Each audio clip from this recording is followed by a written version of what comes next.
খেতে হবে।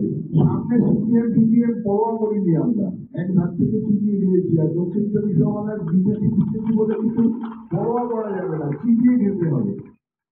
নইলে একটা শক্তি থাকবে না, জোশ থাকবে না, হোশ থাকবে না। তৃণমূল যুব কংগ্রেস নেত্রী ছিল মমতা বন্দ্যোপাধ্যায়। আমি মনে করি 1998 সালে 1 জানুয়ারি তৃণমূল কংগ্রেসের জন্ম না, তৃণমূল কংগ্রেসের জন্ম হয়েছিল 1993 সালে 21শে জুলাই তৃণমূল কংগ্রেসের জন্ম হয়ে গেছিল। তখন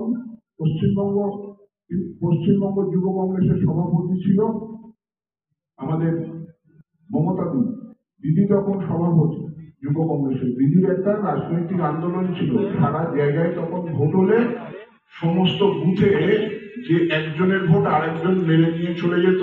আর বুথে গিয়ে আমাদের বাড়ির অভিভাবকরা যখন ভোট দিতে যেত তখন সবাই বলতো যে তোমাদের ভোট হয়ে গেছে, খালি হাতে ভোট না দিয়ে বাড়ি ফিরত সিপিএম হারমাদের জ্বালায়।